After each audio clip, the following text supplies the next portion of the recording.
What's going on, everybody? Happy 4th of July, and today let's talk about women in men's basketball. Now, in case you've been underneath a rock, you know that Adam Silver, commissioner of the NBA, has been pushing for more female presence in the NBA. A couple months ago, actually a couple years ago, he said that he wanted the ratio of both coaches and referees to be at about 50-50 when it comes to female and male. So 50% of the refs will be female, 50% male. Same thing with coaching.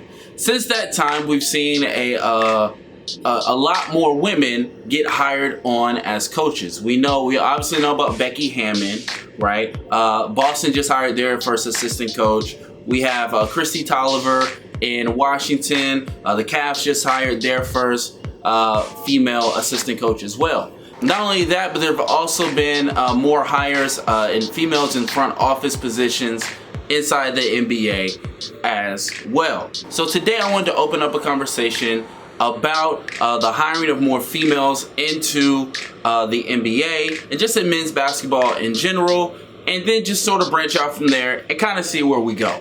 So first of all, anytime that you are providing an opportunity for people who didn't have an opportunity at something that they wanted to have an opportunity at, I think is good.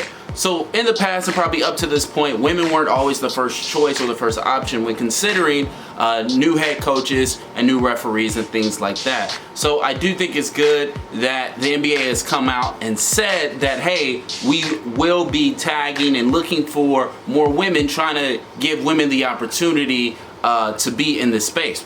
Nothing wrong with that.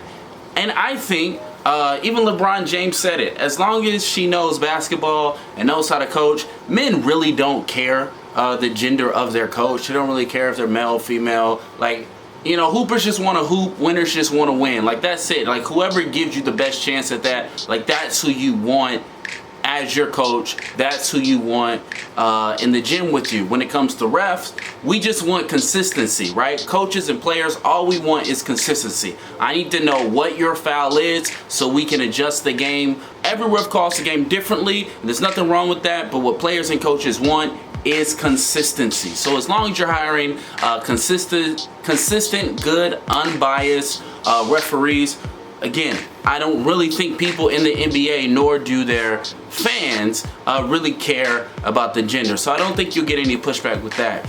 The only thing that I don't like about this is this idea of somehow 50-50 men and women in the NBA amongst coaches and referees is inherently a good thing or the right thing. The first reason I don't like it, because quotas don't work, okay? So anytime that you have like a quota, like, hey, we gotta hire a certain number of black people or a certain number of women or a certain number of people of color, whatever it is, it never ever works. And I think some people are recognizing that hey, quotas don't work. So if you just say, hey, we need to have 50% women across the board, that's not gonna work. That is gonna lessen your product, because what you're gonna do is you're gonna hire a female candidate on the basis of her being female rather than on the basis of her merit. I actually think that if not implemented correctly, this could actually hurt female coaches and female refs, because the most important thing is that you have someone who's qualified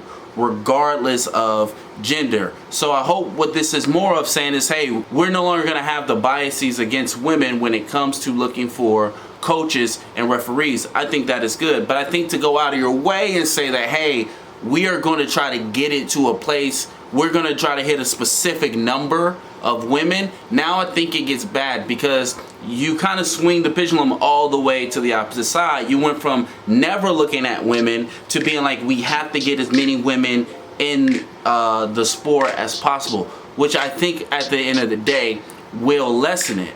Again, nothing wrong with female coaches. I've worked for several female coaches, currently work for a female coach right now. I think in terms of basketball knowledge, it's knowledge, so anybody can get it. It doesn't matter if you're a man or woman, you can get the basketball IQ and the basketball knowledge and the X's and O's to be able to teach people. And as we've seen, Becky Hammond, for all intents and purposes, seems like she's done a great job in the San Antonio Spurs position, and we're all pretty much waiting for her to be the first female head coach in the WNBA, and I think that'll be a great day.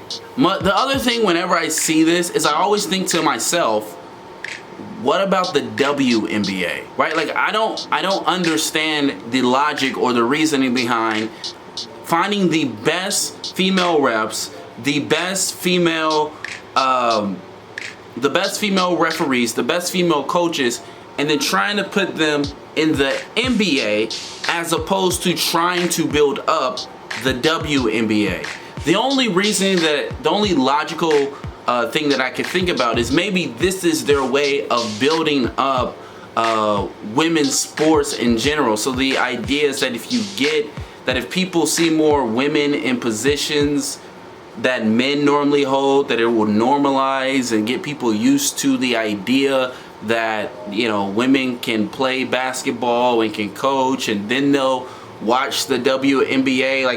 It's like trying to do like this social engineering to get people to like enjoy women's basketball, which,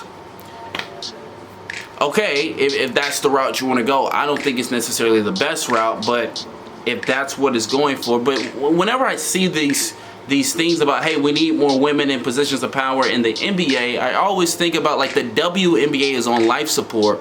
Why are you taking the most talented women and putting them in the NBA as opposed to putting them and building up the WNBA? The WNBA ratings have gone up, the attendance have gone up, all these things are going up this year. So the WNBA is trending in the right direction this year, so that is good.